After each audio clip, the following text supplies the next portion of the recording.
Weekly roundup ആരംഭിക്കുന്നു. എല്ലാ വെള്ളിയാഴ്ചയും രാവിലെ 8:30 മണിക്ക് ചിക്കാഗോയിൽ നിന്ന് സംപ്രേഷണം ചെയ്യുന്ന വീക്കിലി റൗണ്ടപ്പിൻ്റെ 137ാമത്തെ എപ്പിസോഡിലേക്ക് ഞങ്ങളുടെ എല്ലാ പ്രേക്ഷകർക്കും സ്വാഗതം. ഇന്ന് മെയ് മാസം 15-ാം തീയതി വെള്ളിയാഴ്ച. വീക്കിലി റൗണ്ടപ്പ് അവതരിപ്പിക്കുന്നത് കുര്യൻ ഫിലിം. ഇന്നത്തെ പ്രധാന വാർത്തകളിലേക്ക് പോകുന്നതിന് മുമ്പായി, കഴിഞ്ഞ ഞായറാഴ്ച അന്തർദേശീയ മാതൃദിനമായിരുന്നു. മദേഴ്സ് ഡേ ആയി നമ്മുടെ മിക്ക ദേവാലയങ്ങളിലും മറ്റ് വിവിധ സംഘടനകളിലും മദേഴ്സ് ഡേ ആഘോഷിക്കുകയുണ്ടായി. മാതൃദിനത്തിൽ മാതാക്കളുടെ പ്രാധാന്യത്തെ പ്രകീർത്തിക്കുന്ന പ്രസംഗങ്ങളും അതുപോലെ തന്നെ അവരെ ആദരിക്കുന്ന ചടങ്ങുകളും മിക്ക ദേവാലയങ്ങളിലും അതുപോലെ തന്നെ വിവിധ സംഘടനകളും നടത്തിയുണ്ടായി. ഇന്നത്തെ പ്രധാന വാർത്തകളിലേക്ക് പോകുന്നതിന് മുമ്പായി ഞങ്ങളുടെ എല്ലാ പ്രേക്ഷകർക്കും പ്രത്യേകിച്ച് എല്ലാ മാതാക്കൾക്കും കഴിഞ്ഞ ഞായറാഴ്ചയായിരുന്നു മദേഴ്സ് ഡേ എങ്കിലും ഒരു പ്രാവശ്യം കൂടെ അവരുടെ സേവനങ്ങളെ, അവരുടെ കർത്തവ്യങ്ങളെ, അവരുടെ ത്യാഗനിർഭരമായിരിക്കുന്ന ജീവിതങ്ങളെ ഒരു പ്രാവശ്യം കൂടെ ഓർത്തുകൊണ്ട് അല്പം ലേറ്റായെങ്കിലും മദേഴ്സ് ഡേ ആശംസിക്കുകയാണ്.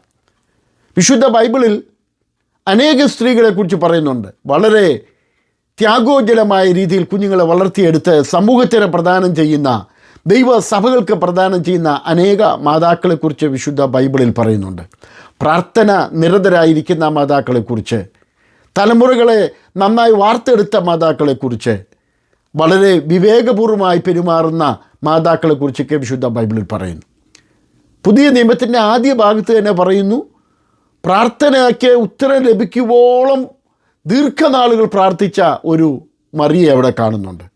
അതുപോലെ തന്നെ യേശുക്രിസ്തുവിൻ്റെ മരണത്തിൽ വളരെ ദുഃഖിതയായി, യേശുക്രിസ്തുവിൻ്റെ മരണത്തിൽ ദുഃഖിതയായി തൻ്റെ കല്ലറയ്ക്കൽ നിന്ന് മാറാതെ നിന്ന, മൂന്നാമത്തെ ദിവസം ഉയർത്തെഴുന്നേൽക്കുമെന്നുള്ള പ്രതീക്ഷയോടെ കല്ലറയ്ക്കലേക്ക് അതിരാവിലെ ഓടിയെത്തിയ മറിയയെ നമ്മൾ വിശുദ്ധ ബൈബിളിലൂടെ കാണുന്നുണ്ട്.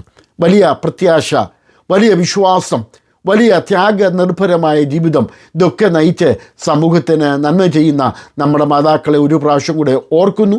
ദൈവം അവരെല്ലാം സഹായിക്കട്ടെ, അനുഗ്രഹിക്കട്ടെ എന്ന് പ്രാർത്ഥിച്ചുകൊണ്ട് നമ്മുടെ പ്രധാന വാർത്തകളിലേക്ക് നമ്മളിപ്പോൾ കടക്കുകയാണ്.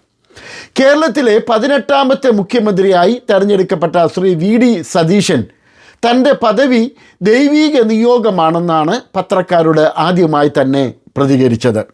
കഴിഞ്ഞ 11 ദിവസത്തെ ആകാംക്ഷ നിർഭരമായ കാത്തിരിപ്പിനൊടുവിലാണ് VD സതീശൻ്റെ പേര് കോൺഗ്രസിൻ്റെ ഹൈക്കമാൻഡ് ഡൽഹിയിൽ പ്രഖ്യാപിച്ചത്. ഡൽഹിയിൽ അത് പ്രഖ്യാപിക്കുമ്പോൾ കേരളത്തിൽ ഉടനീളം ആഹ്ലാദത്തിൻ്റെയും സന്തോഷത്തിൻ്റെയും ആവേശത്തിര ആഞ്ഞടിക്കുകയായിരുന്നു. തിങ്കളാഴ്ച മെയ് 13-ന് അദ്ദേഹം സത്യപ്രതിജ്ഞ ചെയ്ത് മുഖ്യമന്ത്രിയായി പദവി ഏറ്റെടുക്കും. അതിനിടയിൽ VD സതീശൻ രചിച്ച ആദാം നീ എവിടെ ആകുന്നു എന്ന പുസ്തകം DC ബുക്സ് പ്രസിദ്ധീകരിച്ചു. അത് കഴിഞ്ഞ ആഴ്ചയിലാണ് നടന്നത്. വിവിധ സമയങ്ങളിലായി അദ്ദേഹം നടത്തിയ 33 പ്രസംഗങ്ങളുടെ സംഗ്രഹമാണ് ഈ പുസ്തകത്തിൽ ഉള്ളത്. ക്രൈസ്തവ ചുറ്റുപാടിൽ പഠിച്ചു വളർന്നതും ശീലമാക്കിയതും അത് ക്രൈസ്തവ പുസ്തകങ്ങളുടെ, പ്രത്യേകിച്ച് ബൈബിളിലെ വായനയുമാണ് തൻ്റെ ക്രിസ്തു ദർശനങ്ങളിൽ മുന്നിട്ട് നിൽക്കുന്നതെന്ന് തൻ്റെ ഈ പുസ്തകത്തിൻ്റെ ആമുഖത്തിൽ അദ്ദേഹം പറയുന്നുണ്ട്. 2021 കുമ്മനാട് കൺവെൻഷനിലാണ് അദ്ദേഹം ആദ്യമായിട്ടൊരു പ്രസംഗം അത്തരത്തിൽ ചെയ്യുന്നത്. അത് തന്നെ കൂടുതൽ ഈ ഭാഗങ്ങളിൽ കൂടുതൽ പ്രസംഗിക്കുവാൻ തന്നെ പ്രേരിപ്പിച്ചതായി അദ്ദേഹം ആമുഖത്തിൽ പറയുന്നു. എന്നാൽ 2023 IPC കുമ്മനാട് ജനറൽ കൺവെൻഷനിൽ അന്നത്തെ തീമായിരുന്ന നിൻ്റെ രാജ്യം വരേണമേ എന്ന ചിന്താവിഷയത്തെ അധിഷ്ഠിതമാക്കി അദ്ദേഹം പഠിച്ചുകൊണ്ട് വന്ന പ്രസംഗം നടത്തിയപ്പോഴാണ് തനിക്ക് കൂടുതൽ ഈ വിഷയങ്ങളിൽ ഉൾക്കാഴ്ച ഉണ്ടാകുവാൻ ഇടയായതെന്നും തൻ്റെ ആമുഖത്തിൽ പറയുന്നു. ഡോക്ടർ സിറിയക് തോമസ് ആണ് ഇതിന് അവതാരിക എഴുതിയിരിക്കുന്നത്. റോയ് മാത്യു ആണ് എഡിറ്റർ. ക്രൈസ്തവ സങ്കല്പത്തിലൂടെ, അതിൻ്റെ വിശ്വാസത്തിലൂടെ അനേക ബൈബിൾ വാക്യങ്ങൾ ഉദ്ധരിച്ചുകൊണ്ട് പല പ്രസംഗങ്ങളും ചെയ്തിട്ടുള്ള VD സതീശൻ കേരളത്തിൻ്റെ മുഖ്യമന്ത്രിയാകുമ്പോൾ തീർച്ചയായിട്ടും അദ്ദേഹത്തിന് തൻ്റെ കഴിവുകൾ ദൈവനാമമഹത്വത്തിന് ചെലവഴിക്കുന്നതിനോടൊപ്പം തന്നെ കേരളത്തിൻ്റെ രാജ്യത്തെ നയിക്കുവാൻ അദ്ദേഹത്തിന് ദൈവം എല്ലാവിധമായിരിക്കുന്ന പരിജ്ഞാനങ്ങളും നൽകി കൊടുക്കട്ടെ എന്ന് ഞങ്ങൾ പ്രാർത്ഥിക്കുകയും എല്ലാവിധമായിരിക്കുന്ന ആശംസകൾ അർപ്പിക്കുകയും ചെയ്യുന്നു. ഒരു പ്രസംഗത്തിൽ അദ്ദേഹം ഇങ്ങനെ പറയുന്നുണ്ട്, അദ്ദേഹം പ്രതിപക്ഷ നേതാവായി കഴിഞ്ഞപ്പോൾ അന്ന് രാത്രി അദ്ദേഹത്തിന് വളരെ സംഘർഷങ്ങൾ മാനസികമായിട്ടുണ്ടായി. എങ്ങനെ ഈ പ്രസ്ഥാനത്തെ നയിക്കും? കോൺഗ്രസ് പ്രസ്ഥാനം, UDF പ്രസ്ഥാനം തോറ്റ് വളരെ തകർന്നിരിക്കുന്നൊരവസ്ഥയാണ്. അദ്ദേഹത്തെ പ്രതിപക്ഷ നേതാവിൻ്റെ ചുമതല ഏൽപ്പിച്ചു. രാത്രി അദ്ദേഹം വളരെ വിഷണ്ണനായി കിടന്ന് രാവിലെ എഴുന്നേറ്റ് വിശുദ്ധ ബൈബിൾ വായിക്കുമ്പോൾ അദ്ദേഹം ഇങ്ങനെ പറയുന്നു. ബൈബിളിൻ്റെ വാക്യങ്ങളിൽ അദ്ദേഹം ഇങ്ങനെ വായിച്ചു: ഈ ജനത്തെ നയിക്കേണ്ടതിന് വേണ്ടിയ പരിജ്ഞാനം, വിവേകം നൽകണമേ എന്ന് ശലോമോൻ പ്രാർത്ഥിക്കുന്ന ഒരു ഭാഗമാണ് അദ്ദേഹത്തിന് ബൈബിളിൽ നിന്ന് ലഭിച്ചതെന്ന് പറഞ്ഞു. അദ്ദേഹം പ്രാർത്ഥിച്ചു എന്നാണ് പറയുന്നത്. ദൈവമേ, എനിക്ക് നയിക്കുവാനുള്ള വിവേകം, ദൈവിക ജ്ഞാനം നൽകണമേ എന്ന് അദ്ദേഹം പ്രാർത്ഥിച്ചുവെന്ന് അദ്ദേഹം പറയുന്നു. കഴിഞ്ഞ ദീർഘനാളുകളിലെ അദ്ദേഹത്തിൻ്റെ പ്രതിപക്ഷ നേതാവെന്നുള്ള അദ്ദേഹത്തിൻ്റെ സ്ഥാനത്തിൽ നിന്നുകൊണ്ട് അനേക കാര്യങ്ങൾ ചെയ്തെടുക്കുവാൻ കഴിഞ്ഞുവെന്ന് വിവിധ രാഷ്ട്രീയ തന്ത്രജ്ഞന്മാർ രേഖപ്പെടുത്തുന്നു. ചരിത്രത്തിൽ സമാനതകളില്ലാതെ വിജയം നേടിയ ശ്രീ VD സതീശന് തുടർന്നും അദ്ദേഹത്തിൻ്റെ പ്രവർത്തനങ്ങൾ ദൈവാധിഷ്ഠിതമായി മുന്നോട്ട് പോകാനും കേരളത്തിൻ്റെ ഭരണം സുഗമമായി മുന്നോട്ട് പോകാനും ഇടയാക്കട്ടെ എന്ന് ഞങ്ങൾ പ്രാർത്ഥിക്കുന്നു. അദ്ദേഹം വീണ്ടും ഒരു പ്രാവശ്യം കൂടെ ഒരു വാക്യം പറയുന്നുണ്ട്: എല്ലാ ദിവസവും വിശുദ്ധ ബൈബിളിലെ ഒരു പേജെങ്കിലും വായിക്കുവാൻ അദ്ദേഹം ശ്രമിക്കാറുണ്ട്. അതാണ് അദ്ദേഹത്തിൻ്റെ ഊർജമെന്നും പറയുന്നു. ദൈവിക അനുഗ്രഹ സമ്പൂർണ്ണമായിരിക്കുന്ന ഒരു ഭരണം നയിക്കുവാൻ അദ്ദേഹത്തിന് ഇടയാക്കട്ടെ എന്ന് ഞങ്ങൾ പ്രാർത്ഥിക്കുകയും ആശംസിക്കുകയും ചെയ്യുന്നു.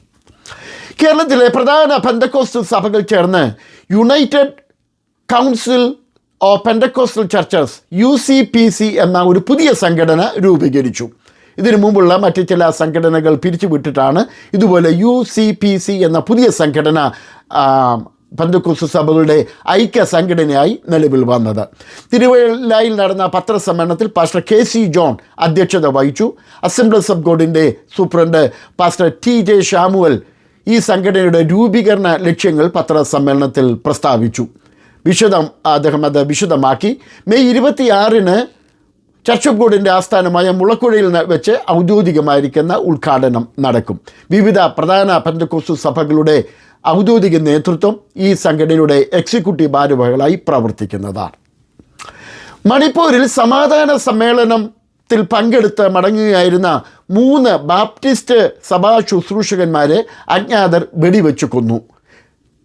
നിരവധി പേർക്ക് പരിക്കേറ്റിട്ടുണ്ട്. ബാപ്റ്റിസ്റ്റ് അസോസിയേഷൻ ഓഫ് ഇന്ത്യയുടെ ഭാരവാഹികൾ ചിലരാണ് മരണപ്പെട്ടത്.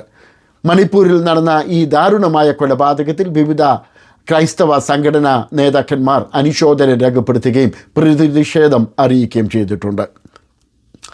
കഴിഞ്ഞ ആഴ്ചയിൽ നിര്യാതനായ പ്രശസ്ത സാഹിത്യകാരൻ ഡോക്ടർ ഏഴംകുളം സാങ്കുട്ടിയുടെ ശവസത്കാര ശുശ്രൂഷകൾ നാളെ ശനിയാഴ്ച രാവിലെ 9 മണിക്ക് ഹ്യൂസ്റ്റൺ IPC ഊഷൻ സഭയിൽ വെച്ച് നടത്തപ്പെടുന്നതാണ്. 12 മണിയോടെ അവിടെയുള്ള ശുശ്രൂഷകൾ പൂർത്തിയാക്കി ശവസംസ്കാരം പിന്നെ ഉച്ചയോടുകൂടെ നടക്കുമെന്ന് അവിടെ നിന്നുള്ള റിപ്പോർട്ടുകളിൽ പറയുന്നു. ദൈവവചനത്തെ ആഴമായി പ്രസംഗിക്കുകയും അനേകരെ സ്വാധീനിക്കുകയും ചെയ്ത പ്രാസംഗികനായിരുന്നു ഡോക്ടർ ഏഴംകുളം സാങ്കുട്ടി എന്ന് വിവിധ അനുശോചന സന്ദേശങ്ങളിൽ പറയുന്നു. കഴിഞ്ഞ ദിവസം ആഗോള വ്യാപകമായുള്ള മീഡിയ പ്രവർത്തകരുടെയും എഴുത്തുകാരുടെയും സമ്മേളനം തിരുവല്ലയിൽ വെച്ച് നടന്ന് ഡോക്ടർ ഏഴംകുളം സാങ്കുട്ടിയുടെ മരണത്തിൽ അനുശോചനം രേഖപ്പെടുത്തി.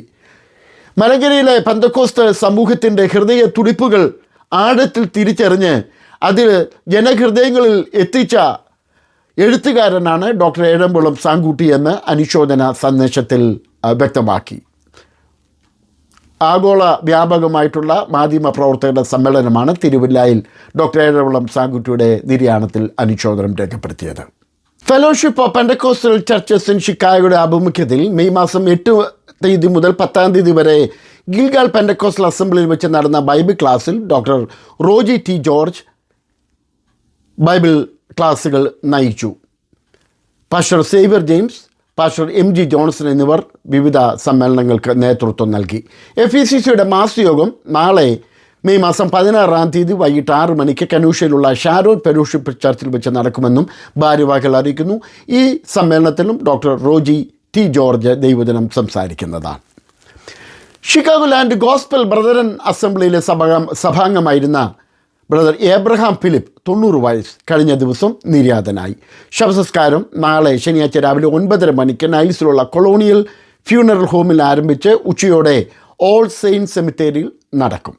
ഷൈനി കുര്യൻ, ഷാജി ഏബ്രഹാം, ജെയിംസ് ഏബ്രഹാം എന്നിവർ മക്കളും, കുര്യൻ വർഗീസ്, ഷേർലി ഏബ്രഹാം, ബീന ഏബ്രഹാം എന്നിവർ മരുമക്കളുമാണ്. ആലപ്പുഴ DCCയുടെ മുൻ ട്രഷററായിരുന്ന പരേതയായ അന്നമ്മ ഫിലിപ്പാണ് ഭാര്യ. കേരള സർക്കാരിൻ്റെ വിദ്യാഭ്യാസ വകുപ്പിൽ ചീഫ് അക്കൗണ്ടൻ്റായി സേവനമനുഷ്ഠിച്ചിട്ടുള്ള പരേതൻ മികച്ച എഴുത്തുകാരനും ലേഖകനുമായിരുന്നു. പുതിയ നിയമം കവിതാ രൂപത്തിൽ അദ്ദേഹം അവതരിപ്പിച്ചിട്ടുണ്ട്. ദുഃഖത്തിലായിരിക്കുന്ന കുടുംബാംഗങ്ങളെ ദൈവം ആശ്വസിപ്പിക്കട്ടെ എന്ന് പ്രാർത്ഥിച്ചുകൊണ്ട് അവരുടെ ദുഃഖത്തിൽ ഞങ്ങളും പങ്കുചേരുന്നു. ശ്രീമതി റോസമ്മ ദത്തോസ് 85 വയസ്സ് അറ്റ്ലാന്റയിൽ കഴിഞ്ഞ ദിവസം നിര്യാതയായി.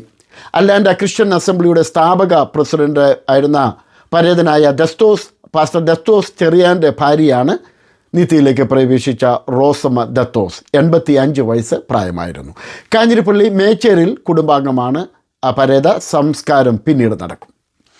Bangalore victory international assemblies of God സഭയുടെ സ്ഥാപകനും സീനിയർ പാസ്റ്ററുമായ ഡോക്ടർ രവി മണിയുടെ മാതാവ് സിസ്റ്റർ ജാനമ്മ മണി 88 വയസ്സ് കഴിഞ്ഞ ദിവസം നിര്യാതയായി. സംസ്കാരം ബാംഗ്ലൂരിൽ വെച്ച് നടന്നു. ഇന്ത്യ പെന്തക്കോസ്ത് സഭയുടെ TPM സഭയുടെ deputy chief pastor MD Thomas 76 വയസ്സ് കഴിഞ്ഞ ദിവസം നിര്യാതനായി. അദ്ദേഹത്തിൻ്റെ സംസ്കാരം മെയ് 13 ചെന്നൈ ഇരുമ്പള്ളിയിൽ ഉള്ള സഭാ ആസ്ഥാനത്ത് നടന്ന ശുശ്രൂഷകൾക്ക് ശേഷം സഭാ സെമിത്തേരിയിൽ നടന്നു. തൃശ്ശൂർ സ്വദേശിയാണ് അദ്ദേഹം. ആയിരക്കണക്കിന് ജനങ്ങൾ ചെന്നൈയിൽ വെച്ച് നടന്ന സംസ്കാര ശുശ്രൂഷയിൽ പങ്കെടുത്തു. നോർത്ത് അമേരിക്കയിലുള്ള ചർച്ച് ഓഫ് ഗോഡ് സഭകളുടെ ദൈവസഭകളുടെ 29ാമത് നാഷണൽ കോൺഫറൻസ് ജൂലൈ മാസം 9 മുതൽ 12 വരെ കൊളറഡോയിൽ വെച്ച് നടത്തപ്പെടുന്നെന്ന് ഭാരവാഹികൾ അറിയിക്കുന്നു. Pastor Benson Abraham, Simon Philip, doctor Shibu Shamuel, James Abraham, Darwin Wilson, doctor Jolly Joseph എന്നിവരാണ് ഈ കോൺഫറൻസിന് നേതൃത്വം നൽകുന്നത്. രജിസ്ട്രേഷൻ പുരോഗമിക്കുന്നതായി ഭാരവാഹികൾ അറിയിച്ചു. പാസ്റ്റർ എബ്രഹാം ഇന്ത്യ പെന്തക്കോസ്ത് സഭയുടെ ഡെപ്യൂട്ടി ചീഫ് പാസ്റ്ററായി തിരഞ്ഞെടുക്കപ്പെട്ടു. കഴിഞ്ഞ ദിവസം നിര്യാതനായ പാസ്റ്റർ MD തോമസിൻ്റെ ഒഴിവിലേക്കാണ് നിയമനം. അദ്ദേഹത്തിൻ്റെ സംസ്കാര ശുശ്രൂഷയുടെ മധ്യേയാണ് ചീഫ് പാസ്റ്റർ എബ്രഹാം മാത്യു നിയമന പ്രഖ്യാപനം നടത്തിയത്. ബാംഗ്ലൂർ സ്വദേശിയാണ് പുതുതായി തിരഞ്ഞെടുക്കപ്പെട്ട TPM ഡെപ്യൂട്ടി പാസ്റ്റർ എബ്രഹാം. കഴിഞ്ഞ ദിവസം റിലീസ് ചെയ്ത ഷേർലി ചിക്കാഗോ രചിച്ച് ലാലു പാമ്പാടി സംഗീതം നൽകി രാജ്കുമാർ രാധാകൃഷ്ണൻ ആലപിച്ച ആങ്കർ ഓഫ് ഹോപ്പ് എന്ന ആൽബം ചുരുങ്ങിയ ദിവസങ്ങൾ കൊണ്ട് തന്നെ വൻപിച്ച ജനശ്രദ്ധ നേടി. ഒരാഴ്ചയ്ക്കുള്ളിൽ ഏകദേശം 200K ആൾക്കാരാണ് ഗാനം ശ്രവിച്ചത്. ഷേർലി ചിക്കാഗോയ്ക്ക് ഞങ്ങളുടെ പ്രത്യേക അനുമോദനങ്ങൾ വീണ്ടും ഈ സമയത്ത് അറിയിക്കുന്നു.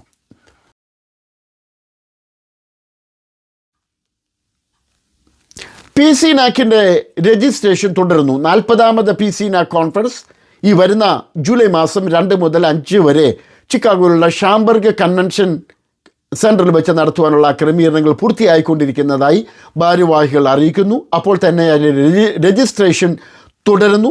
താമസ സൗകര്യങ്ങളും ഭക്ഷണ ക്രമീകരണവും ഇപ്പോഴും അവൈലബിൾ ആണ്. PCNACchicago.org എന്ന വെബ്സൈറ്റിൽ ചെന്നാൽ നിങ്ങൾക്ക് രജിസ്ട്രേഷനും ഈ കൺവെൻഷനെ കുറിച്ചുള്ള കൂടുതൽ വിവരങ്ങളും നിങ്ങൾക്ക് ലഭിക്കുന്നതാണ്. പാസ്റ്റർ അനീഷ് കൊല്ലം PCNAC സമ്മേളനത്തിൻ്റെ അതിഥിയായി പങ്കെടുത്ത് ദൈവജനം സംസാരിക്കുമെന്ന് ഭാരവാഹികൾ അറിയിക്കുന്നു. അമേരിക്കയിൽ ഇന്ധനവില കുത്തനെ ഉയരുകയാണ്. അതുകൊണ്ട് തന്നെ അതിന് ഏർപ്പെടുത്തിക്കൊണ്ടിരുന്ന ഫെഡറൽ ടാക്സ് താൽക്കാലികമായി നിർത്തിവെക്കുന്നുവെന്ന് American president Shri Donald Trump പ്രഖ്യാപിച്ചു. ഇപ്പോൾ അമേരിക്കയിലെ ആവറേജ് ഇന്ധനവില, ഗ്യാസിൻ്റെ വില $5 പത്രക്കുറിപ്പുകളിൽ കാണുന്നു. ഇന്ത്യൻ രൂപയുടെ മൂല്യം വീണ്ടും ഇടിഞ്ഞു. ഇപ്പോൾ $1 95 ഇന്ത്യൻ രൂപയായി മാറിയിരിക്കുന്നു.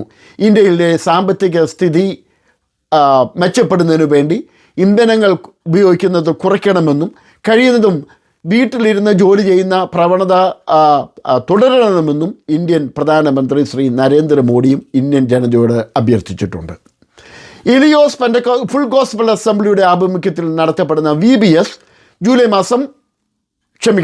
മാസം 10 മുതൽ 13 വരെ നടത്തപ്പെടുന്നതാണെന്ന് സഭയുടെ ഭാരവാഹികൾ അറിയിക്കുന്നു. നാളെ രാവിലെ 10:30 മണിക്ക് ഗിൽഗാൽ പെന്തക്കോസ്റ്റൽ അസംബ്ലിയിൽ വെച്ച് ഒരു പ്രത്യേക ഇൻ്റർസെസറി പ്രയർ ഉണ്ടായിരിക്കുമെന്ന് ബ്രദർ ജോൺ തോമസ് അറിയിക്കുന്നു. ഇതോടെ ഇന്നത്തെ വീക്കിലി റൗണ്ടപ്പ് ഇവിടെ അവസാനിക്കുന്നു. ഞങ്ങളുടെ എല്ലാ പ്രേക്ഷകർക്കും ദൈവാനുഗ്രഹ സമ്പൂർണ്ണമായിരിക്കുന്ന ഒരാഴ്ച ആശംസിച്ചുകൊണ്ട് ഇന്നത്തെ ഈ പരിപാടി ഇവിടെ അവസാനിപ്പിക്കുന്നു. ദൈവം നമ്മളെ അനുഗ്രഹിക്കട്ടെ. God bless you. Thank you.